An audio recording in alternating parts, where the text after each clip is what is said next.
Nous lisons le livre de Mark Brazee, La guérison divine, choix ou chance. La maladie et l'infirmité font des ravages dans le monde et dans le corps de Christ.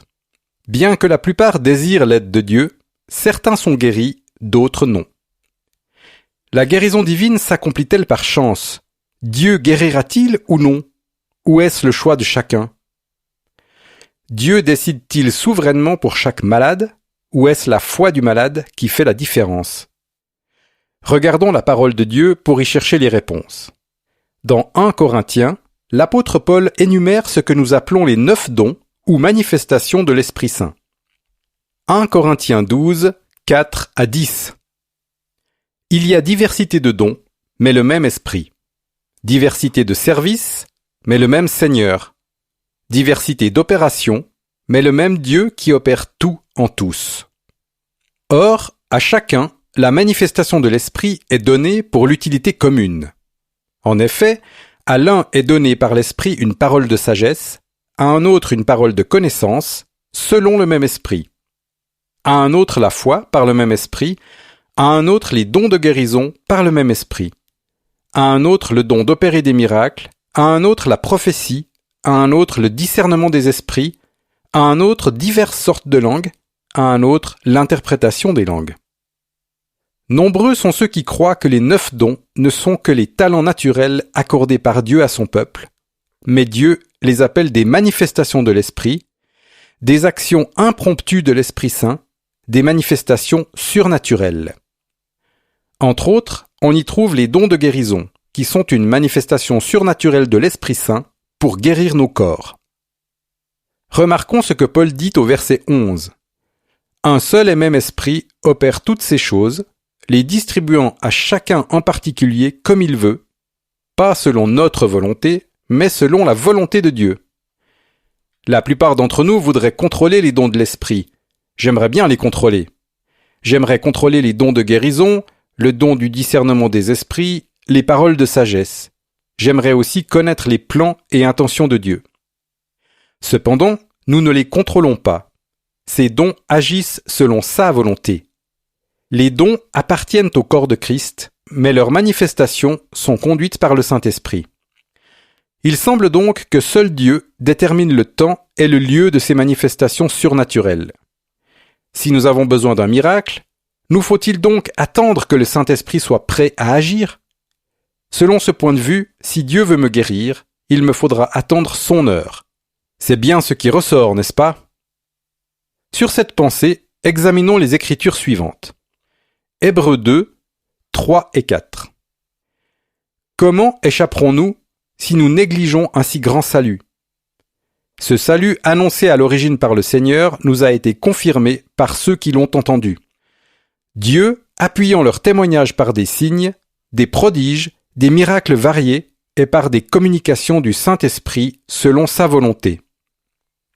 Nous voyons donc que ce que nous appelons les 9 dons ou manifestations surnaturelles de l'Esprit Saint, ainsi que les signes et prodiges, et toutes sortes de miracles, n'opèrent que selon la volonté de Dieu. Nous n'avons pas notre mot à dire. De toute évidence, nous n'avons aucun contrôle. La souveraineté de Dieu est l'un des sujets les plus méconnus du monde actuel. 90% de ce que nous entendons sur la souveraineté de Dieu n'est pas scripturaire.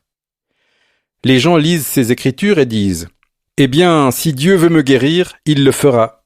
Sinon, il ne le fera pas. Les miracles s'exercent selon sa volonté. » D'après 1 Corinthiens 12, il en est ainsi. C'est aussi vrai en Hébreux 2, mais examinons Matthieu 15. Matthieu 15, 22 à 28. Une femme cananéenne qui venait de ces contrées lui cria « Aie pitié de moi, Seigneur, fils de David. Ma fille est cruellement tourmentée par le démon. » Il ne lui répondit pas un mot.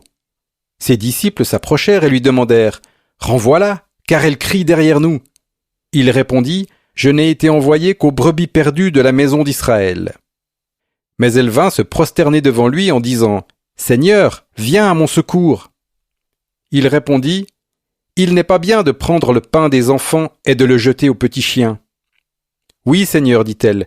Pourtant, les petits chiens mangent les miettes qui tombent de la table de leur maître. » Alors Jésus lui dit « Femme, ta foi est grande. Et écoutez bien ce qui suit, qu'il te soit fait comme tu le veux. Elle vint demander la guérison de sa fille. Elle vint pour un miracle. Jésus a-t-il dit, Femme, ta foi est grande, qu'il te soit fait selon la volonté de Dieu? Non, il a dit, qu'il te soit fait comme tu le veux. Et à l'heure même, sa fille fut guérie. On pourrait dire, j'ai 2 versets qui montrent que les miracles s'exercent selon la volonté de Dieu. Il me faudrait au moins 2 écritures qui disent que les miracles se manifestent selon notre volonté. D'accord. Jean 15, 7 dit, Si vous demeurez en moi et que mes paroles demeurent en vous, demandez ce que vous voudrez et cela vous sera accordé. Que faire? Nous avons 2 versets qui déclarent que les miracles se manifestent selon la volonté de Dieu et 2 autres qui parlent de notre volonté. Dieu s'est-il contredit? Où est la vérité? L'un est aussi vrai que l'autre. Dieu nous montre dans sa parole que la guérison nous appartient, mais qu'elle se manifeste de différentes façons dans notre vie. Jésus exerçait son ministère de 2 manières. Parfois, il s'approchait de quelqu'un et opérait un miracle, sans demander que la foi de la personne en cause y contribue. Parfois, quelqu'un s'approchait de lui par derrière en rampant dans la foule et lui retirait de la puissance sans qu'il s'en rende compte. Dieu continue d'opérer des miracles de ces 2 façons. 1. Souverainement, en déclenchant un miracle par sa propre initiative. 2. Par la foi, lorsqu'un croyant déclenche un miracle selon sa propre volonté. Nous en trouvons une bonne illustration dans le récit du Fils prodigue. Luc 15, 11 à 24. Il dit encore, Un homme avait 2 fils. Le plus jeune dit à son père, Mon père, donne-moi la part de la fortune qui doit me revenir. Et le père leur partagea son bien. Peu de jours après, le plus jeune fils rassembla tout ce qu'il avait et partit pour un pays lointain où il dissipa sa fortune en vivant dans la débauche. Lorsqu'il eut tout dépensé, une grande famine survint dans ce pays et il commença à manquer de tout. Il se lia avec un des habitants du pays, qu'il envoya dans ses champs faire paître les pourceaux. Il aurait bien désiré se rassasier des caroubes que mangeaient les pourceaux, mais personne ne lui en donnait. Rentré en lui-même, il se dit « Combien d'employés chez mon père ont du pain en abondance, et moi, ici, je péris à cause de la famine. Je me lèverai, j'irai voir mon père et lui dirai « Père, j'ai péché contre le ciel et envers toi. Je ne suis plus digne d'être appelé ton fils. Traite-moi comme l'un de tes employés. » Il se leva et alla vers son père. Comme il était encore loin, son père le vit et fut touché de compassion. Il courut se jeter à son cou et l'embrassa. Le fils lui dit, « Père, j'ai péché contre le ciel et envers toi. Je ne suis plus digne d'être appelé ton fils. » Mais le père dit à ses serviteurs, « Apportez vite la plus belle robe et mettez-la lui. Mettez-lui une bague au doigt et des sandales aux pieds. Amenez le veau gras et tuez-le. Mangeons et réjouissons-nous. Car mon fils que voici était mort et il est revenu à la vie. Il était perdu et il est retrouvé. » Et ils commencèrent à se réjouir. Voici le récit du fils prodigue qui quitta la maison de son père pour vivre dans le péché et dissipa tout son héritage. Il finit par revenir à lui-même et se rendit compte que les plaisirs du péché étaient vains. Il retourna à la maison où son père l'attendait. Nous avons ici l'image de l'amour de notre Père céleste qui est toujours prêt à accueillir non seulement celui qui ne l'a jamais connu, mais également l'homme qui s'est détourné de lui. Le plus jeune représente celui qui a rompu sa communion avec Dieu. Ce récit nous a beaucoup appris sur la condition des rétrogrades, mais nous avons délaissé l'enseignement donné par le fils aîné qui était resté à la maison de son père. Continuons notre lecture dans Luc 15. Luc 15, 25 à 30. Or, le fils aîné était dans les champs. Lorsqu'il revint et s'approcha de la maison, il entendit de la musique et des danses. Il appela un des serviteurs et s'informa de ce qui se passait. Ce dernier lui dit « Ton frère est de retour, et parce qu'il lui a été rendu en bonne santé, ton père a tué le veau gras. » Il se mit en colère et ne voulut pas entrer. Son père sortit pour l'y inviter. Alors il répondit à son père. « Voici, il y a tant d'années que je te sers. Jamais je n'ai désobéi à tes ordres, et à moi jamais tu n'as donné un chevreau pour me réjouir avec mes amis. Mais quand ton fils que voilà est arrivé, celui qui a dévoré ton bien avec des prostituées, pour lui tu as tué le veau gras. » Le fils aîné se fâcha. Il était resté à la maison de son père, avait travaillé au champ et avait vu son père agir souverainement ou particulièrement en faveur du plus jeune pour lui prouver son amour. Cela revient à voir un rétrograde guérir grâce à un acte de divine souveraineté sans avoir besoin de foi. Souvent, Dieu agit de cette manière pour prouver qu'il aime et accueille quelqu'un. Mais les fidèles se mettent parfois en colère et disent « Pourquoi Dieu a-t-il guéri cette personne ? Il ne l'a pas fait pour moi. » C'est plus ou moins ce que disait l'aîné. Il avait travaillé et était resté fidèle à sa famille. Pourtant, son père n'avait jamais donné une fête en son honneur. Lisons le verset 31. « Toi, mon enfant, tu es toujours avec moi, et tout ce que j'ai est à toi. » Mais il fallait bien se réjouir et s'égayer, car ton frère que voilà était mort, et il est revenu à la vie. Il était perdu, et il est retrouvé. Le père dit que tout ce qu'il possédait avait toujours appartenu à l'aîné. Il n'était pas nécessaire de faire une fête pour lui, parce qu'il pouvait avoir n'importe quoi à n'importe quel moment. C'est ce que Dieu nous dit en tant qu'Église fidèle. Nous disons si souvent « Dieu, pourquoi ne me guéris-tu pas ? Pourquoi ne fais-tu pas un miracle pour moi ?» Mais Dieu dit « Mon fils, tu es toujours avec moi. Tout ce que j'ai t'appartient. La guérison est à toi, la prospérité est à toi. Je n'ai aucunement l'intention d'agir souverainement à ton égard. Viens prendre ce dont tu as besoin à n'importe quel moment. Reçois-le par la foi. Tout ce qui m'appartient est également à toi. » Souvent, nous avons souhaité que Dieu fasse quelque chose de particulier pour nous. Mais le Seigneur s'attend à plus que cela de la part de ses enfants. Il n'a jamais dit que les justes vivront par les dons de l'Esprit ou par la souveraineté de Dieu. Il n'a jamais dit que les justes devaient rester inactifs et attendre que Dieu agisse. Il a dit que les justes vivront par la foi. La foi trouve dans la parole ce qui nous appartient, selon le plan de la rédemption. Nous nous en emparons par la foi, parce que tout ce qui appartient à notre Père céleste est à nous. Cela nous appartient. Approfondissons notre étude de la souveraineté de Dieu. Dieu agit-il souverainement ? Oui, car il s'est réservé le droit d'opérer des miracles à n'importe quel moment et n'importe où. Il est la tête de l'Église. Vous est-il jamais arrivé de recevoir de Dieu sans avoir cru ? Probablement plus de fois que vous ne pouvez en compter. La plupart de nous seraient morts si Dieu n'était pas intervenu souverainement dans notre vie. L'amour du Père n'a pas de limite.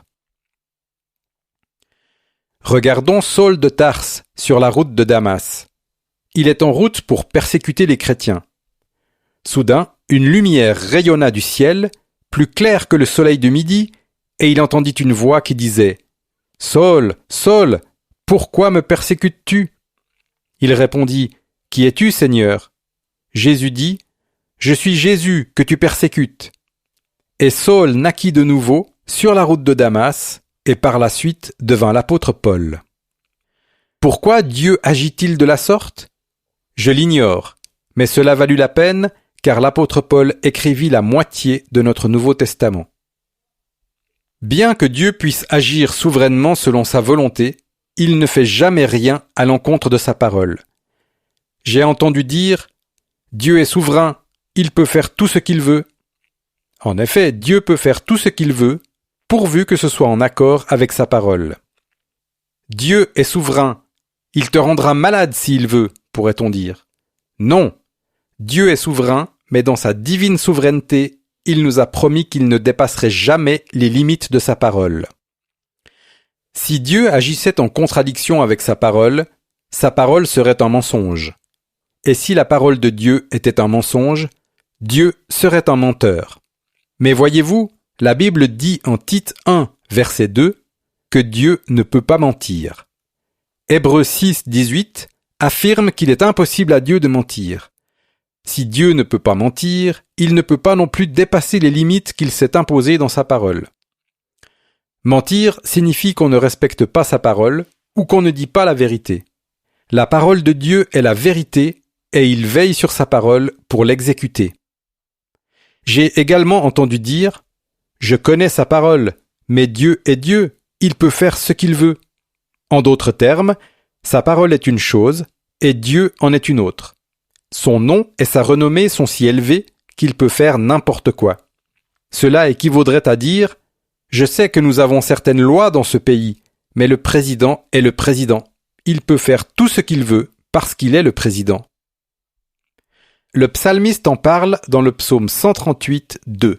« Je me prosterne dans ton saint temple et je célèbre ton nom à cause de ta bienveillance et de ta vérité, car tu as magnifié ta parole au-delà de ta renommée. » Dieu est souverain dans l'univers et sa renommée le prouve, mais Dieu lui-même a élevé sa parole au-dessus de son nom. Il s'est borné à rester dans les limites de sa parole. Dieu dit qu'il peut amener à la manifestation tout ce qui est dans sa parole, par des signes, prodiges, divers miracles et dons de l'esprit. Mais il ne peut ni voler, ni tuer, ni détruire souverainement. Jean 10, 10. Il peut déclencher des miracles à n'importe quel moment, de sa propre initiative. Nous avons tous été témoins de ces choses, mais il ne faut pas trop en dépendre, car le Seigneur n'a jamais promis de distribuer les dons spirituels pour que les fidèles en profitent. Jean 5 nous fait le récit d'un homme qui attendait un acte de divine souveraineté. Jean 5, 1 à 4. Après cela, il y eut une fête des Juifs, et Jésus monta à Jérusalem. Or, à Jérusalem, près de la porte des brebis, il y a une piscine qui s'appelle en hébreu Bethesda, et qui a 5 portiques. Sous ces portiques étaient couchés une multitude de malades, d'aveugles, de boiteux, d'estropiés, de paralytiques, qui attendaient le mouvement de l'eau. Car un ange descendait périodiquement dans la piscine et agitait l'eau, et celui qui descendait le premier après que l'eau eût été agitée était guéri, quelle qu'ait été sa maladie. Voilà l'image de la souveraineté de Dieu. Il y avait 5 portiques pleins de gens qui étaient assis au bord de la piscine. Ils ignoraient quand l'ange allait venir. Cependant, ils étaient sûrs qu'il viendrait. Ils ignoraient qui allait guérir, mais ils savaient que quelqu'un guérirait. Les autres devaient attendre une autre occasion. Poursuivons notre lecture. Jean 5, 5 à 7. Là se trouvait un homme malade depuis 38 ans. Jésus le vit couché, et sachant qu'il était déjà là depuis longtemps, lui dit « Veux-tu retrouver la santé ?» Le malade lui répondit « Seigneur, je n'ai personne pour me jeter dans la piscine quand l'eau est agitée, et pendant que j'y vais, un autre descend avant moi. » En d'autres termes, il dit « Eh bien, j'aimerais guérir, mais ce n'est pas possible, je suis trop lent.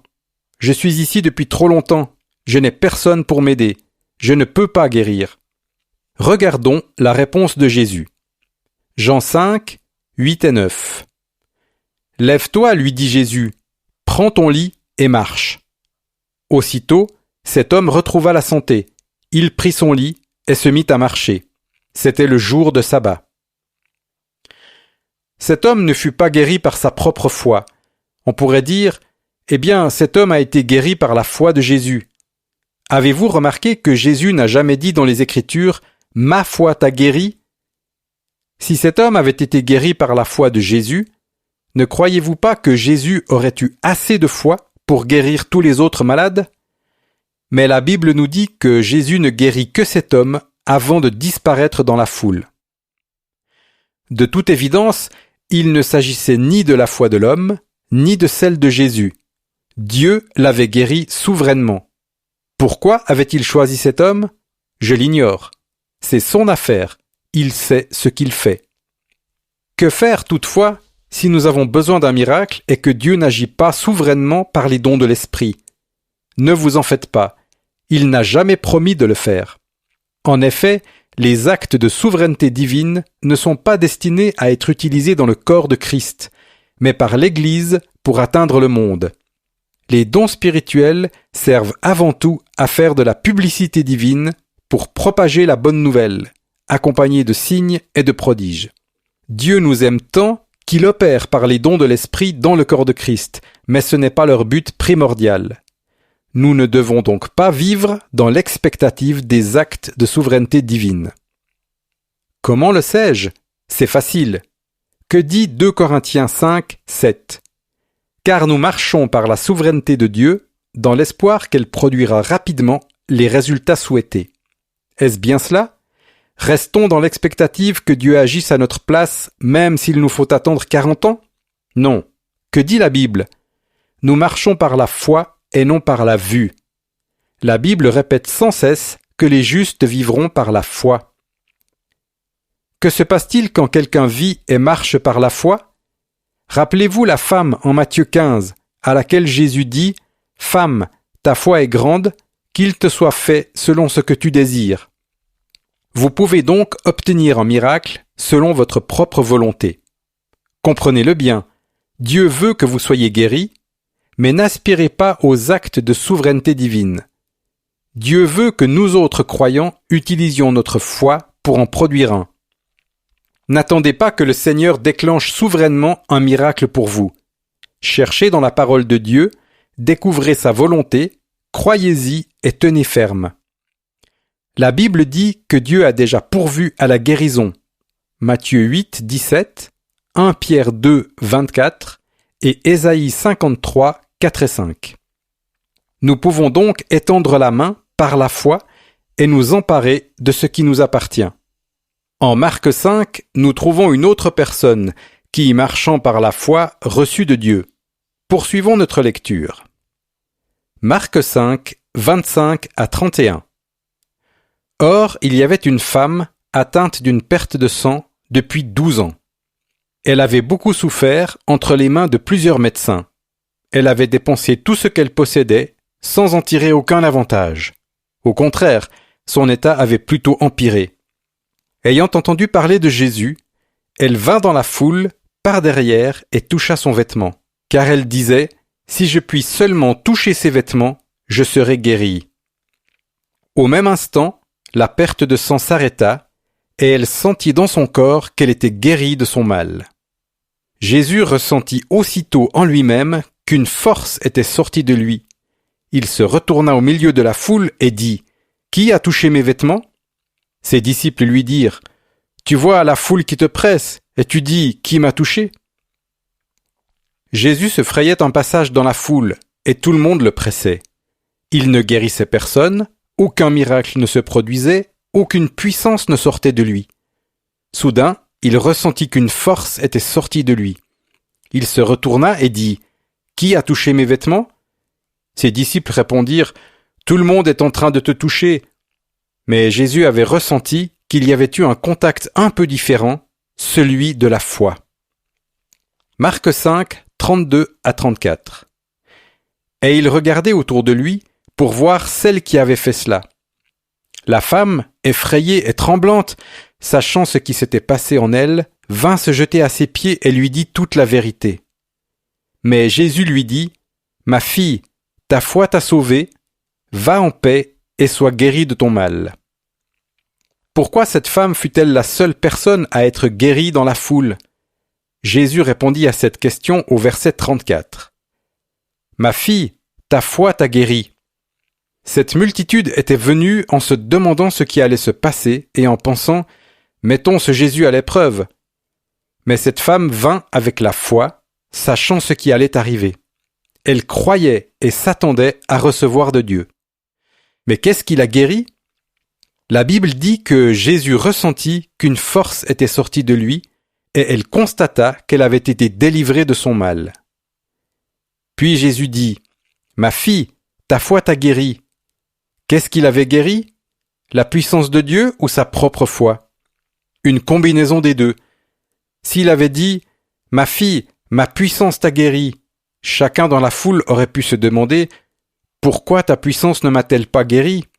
Moi aussi j'ai besoin d'un miracle. » Mais Jésus répondit à cette question « Ma fille, ta foi t'a guérie. » Alors chacun sut pourquoi elle avait obtenu la guérison, tandis que les autres n'avaient pas été guéris.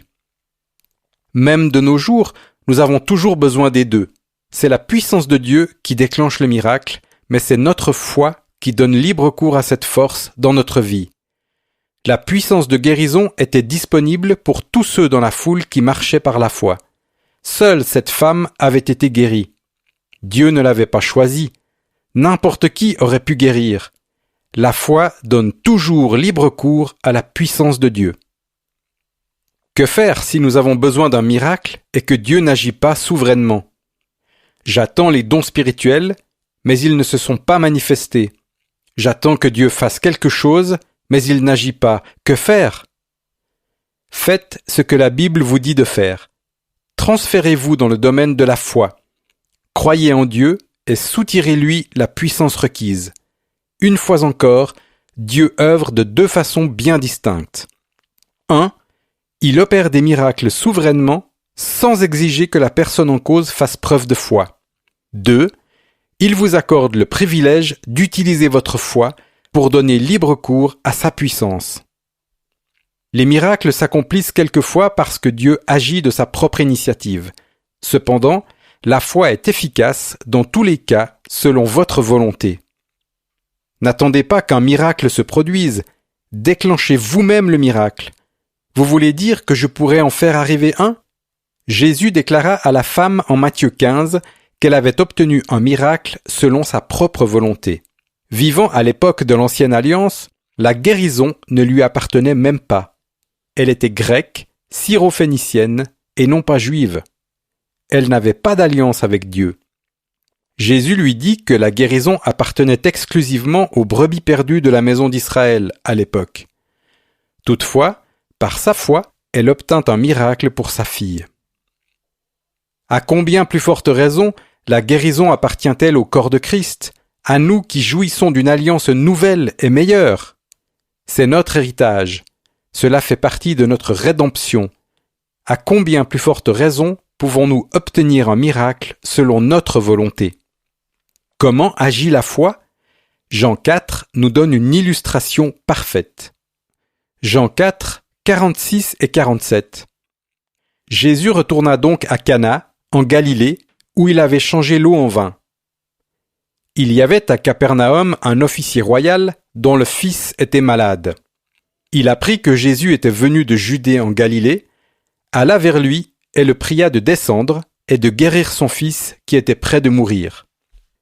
L'officier dit « Seigneur, descends avant que mon enfant meure. » Au verset 50, Jésus lui dit « Va, ton fils vit. » Cet homme crut à la parole de Jésus et s'en alla. Voilà la foi véritable. Il dit « Dieu, déclenche un miracle pour moi. Viens chez moi, œuvre souverainement à l'égard de mon fils. » Toutefois, Jésus lui dit « Va et crois à ce que je viens de te dire. » Cet homme rentra chez lui, sans signe, sans prodige, sans manifestation de dons spirituels. Il se fia simplement à la parole de Jésus. Sans doute, le diable essaya de le dissuader. Il lui dit probablement « Comment peux-tu te fier à la parole? Ton fils va très mal. Ne ressens-tu rien à son égard? N'es-tu pas fâché que Jésus refuse de se rendre chez toi? » Cependant, nous lisons au verset 51. Comme déjà il descendait, ses serviteurs le rencontrèrent et lui dirent que son enfant était en vie. Il s'était mis en route pour la maison, croyant que son fils allait bien, simplement parce que Jésus l'avait dit.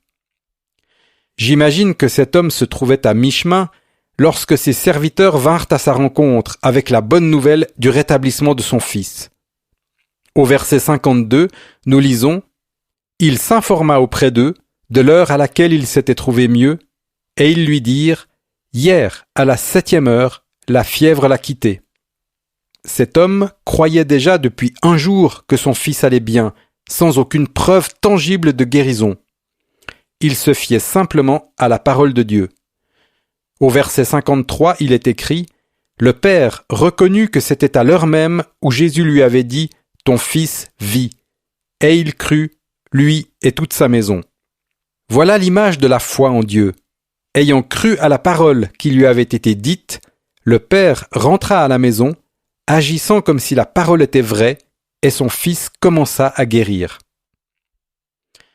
Regardons un autre exemple de quelqu'un qui, se fiant à la parole de Dieu, donna libre cours à la puissance divine.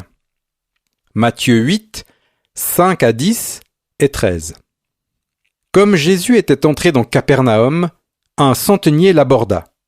Il le supplia en disant « Seigneur, mon serviteur est alité à la maison, paralysé et violemment tourmenté. » Jésus lui dit « Moi, j'irai le guérir. » Le centenier répondit « Seigneur, je ne mérite pas que tu entres sous mon toit, mais dis seulement un mot, et mon serviteur sera guéri. Car moi qui suis soumis à des chefs, j'ai des soldats sous mes ordres, et je dis à l'un « Va », et il va, et à l'autre « Viens », et il vient, et à mon serviteur « Fais cela », et il le fait. Après l'avoir entendu, Jésus, plein d'admiration, dit à ceux qui le suivaient « En vérité, je vous le dis, je n'ai trouvé chez personne, même en Israël, une si grande foi. » Puis Jésus dit au centenier « Va, qu'il te soit fait selon ta foi. » Et à l'heure même, le serviteur fut guéri. C'est le récit d'un centenier romain qui vint à Jésus, parce qu'il avait besoin d'aide pour son serviteur malade. Au travers de cette histoire, nous constatons que la foi ne manque jamais d'émouvoir Jésus. Le centenier vint à Jésus, reçut sa parole, et au verset 10, Jésus déclara « Je n'ai trouvé chez personne, même en Israël, une si grande foi. » L'homme avait une grande foi et comprit que les paroles de Jésus avaient autorité sur la maladie et l'infirmité. Il répondit « Dis seulement un mot, et mon serviteur sera guéri. » Cet homme n'entendit pas seulement les paroles de Jésus, mais il était prêt à les mettre en pratique. Il ne dit pas « Jésus, il faut que tu viennes chez moi ». Il affirma « Dis seulement un mot, et je le mettrai en pratique. » Jésus dit au verset 13 « Va, et il te sera fait selon ta foi. » Et à l'heure même, le serviteur fut guéri. Voilà une autre situation où un homme entendit la parole de Dieu et la mit en pratique avec audace. Comme l'officier royal, il ne lui fallut aucune manifestation spéciale. Il accepta la parole de Dieu, la semence incorruptible, et déclara « J'y crois et je la mets en pratique. » Une fois encore, c'est ce que Dieu attend de nous. Il ne veut pas que nous restions dans l'expectative d'une action divine, bien que cela arrive parfois. Il veut que nous nous emparions de la parole de Dieu et que nous la mettions en pratique avec audace. Examinons la foi dans la vie de l'homme né aveugle en Jean 9. Jean 9, 1 à 7. Jésus vit en passant un homme aveugle de naissance. Ses disciples lui demandèrent « Rabbi, qui a péché, lui ou ses parents, pour qu'il soit né aveugle ?» Jésus répondit « Ce n'est pas que lui ou ses parents aient péché, mais c'est afin que les œuvres de Dieu soient manifestées en lui. Il nous faut travailler tant qu'il fait jour aux œuvres de celui qui m'a envoyé. La nuit vient où personne ne peut travailler. Pendant que je suis dans le monde, je suis la lumière du monde. » Après avoir dit cela, il cracha par terre et fit de la boue avec sa salive. Puis il appliqua cette boue sur les yeux de l'aveugle. Il lui dit « Va te laver au réservoir de Siloé », ce qui se traduit par « envoyé ». Il y alla, se lava, et quand il revint, il voyait. Voici un homme aveugle de naissance. Jésus l'aborda, cracha par terre et fit de la boue avec sa salive. Puis il appliqua cette boue sur les yeux de l'aveugle et dit « Va te laver au réservoir de Siloé ». L'homme aurait pu répondre « Je ne ressens rien du tout. Je m'attends à ce que toi, Jésus, tu fasses un miracle pour moi. » La Bible nous dit qu'au lieu de cela, lorsque Jésus lui dit d'aller se laver au réservoir de Siloé, il partit se laver les yeux. Il lui fallut croire aux paroles de Jésus et partir sans le témoignage des sentiments ou d'une manifestation extérieure. Les symptômes ne l'avaient pas quitté, il était toujours aveugle. La seule différence résidait dans le fait que ses yeux étaient couverts de boue. Il n'y avait absolument rien de changé dans son corps, rien du tout. Cependant, Jésus avait dit « Va !» et il s'en alla. Jésus lui offrit la possibilité de marcher par la foi. Il se basa sur la parole de Dieu. il l'a mise en pratique et il a agi en conséquence. Ce fut donc sa foi qui œuvra. Il alla se laver, et quand il revint, il voyait. Ses yeux étaient parfaitement rétablis. Toutefois, avant de guérir, il dut accepter la parole de Jésus et la mettre en pratique. Vous aussi, vous pouvez croire. Fréquemment, on s'attend à ressentir quelque chose avant de croire. Cet homme se contenta de la parole de Jésus. Il crut, agit selon la parole et fut guéri. J'ai entendu dire, si seulement Jésus me disait un mot pour que je puisse y croire. Jésus nous a déjà donné l'Ancien Testament ainsi que le Nouveau Testament, l'Ancienne Alliance et la Nouvelle, fondée sur de meilleures promesses. Tout ce qu'il nous faut faire, c'est de croire que la parole de Dieu nous transmet fidèlement les pensées du Seigneur. Vous aussi, vous pouvez agir selon la parole de Dieu. Jésus dit à l'aveugle, « Va te laver », et il s'en alla, croyant la parole de Jésus. Il recouvra la vue. Jésus dit également au centenier, « Va, qu'il te soit fait selon ta foi ». Le centenier s'en alla, et la parole accomplit son dessein. Jésus dit à l'officier royal, « Va, ton fils vit ». L'homme s'en alla, croyant à la parole, et obtint un miracle. C'est vraiment à cela que Dieu s'attend de notre part. Nous pouvons nous fier à la chance, pensant que Dieu déclenchera un miracle, ou nous pouvons choisir de croire à sa parole. Cherchez dans la parole ce qu'il déclare au sujet de votre situation. Prenez-le au mot. Croyez, et votre foi donnera libre cours à la puissance de Dieu dans votre vie. Ce que vous pouvez croire. Ésaïe 53, 4 et 5. Certes, ce sont nos souffrances qu'il a portées. C'est de nos douleurs qu'il s'est chargé. Et nous l'avons considéré comme atteint d'une plaie, comme frappé par Dieu et humilié. Mais il était transpercé à cause de nos crimes, écrasé à cause de nos fautes. Le châtiment qui nous donne la paix est tombé sur lui, et c'est par ses meurtrissures que nous sommes guéris. Matthieu 8, 17. Ainsi s'accomplit la parole du prophète Ésaïe. Il a pris nos infirmités, et il s'est chargé de nos maladies. 1 Pierre 2, 24. Lui qui a porté nos péchés en son corps sur le bois, afin que, morts à nos péchés, nous vivions pour la justice, lui dont la meurtrissure vous a guéris. Psaume 107, 20. Il envoya sa parole et les guérit. Il les délivra de leurs infections. Jacques 5, 14 et 15. Quelqu'un parmi vous est-il malade? Qu'il appelle les anciens de l'Église, et que ceux-ci prient pour lui, en loignant d'huile au nom du Seigneur. La prière de la foi sauvera le malade, et le Seigneur le relèvera, et s'il a commis des péchés, il lui sera pardonné. Marc 1, 40 à 42. Un lépreux vint à lui, et se jetant à genoux, il lui dit d'un ton suppliant, « Si tu le veux, tu peux me rendre pur. » Jésus, ému de compassion, étendit la main, le toucha, et dit, « Je le veux, sois pur. » Aussitôt, la lèpre le quitta, et il fut purifié. Si Jésus dit « Je le veux » au lépreux, il vous dit également « Je le veux ». Jésus ne dit jamais « Je ne le veux pas ». C'était le livre de Mark Brazee, La guérison divine, choix ou chance, paru aux éditions Victoire en 2004, édition revue en 2019. Pour toute information, www.édition au pluriel victoire tout attaché.com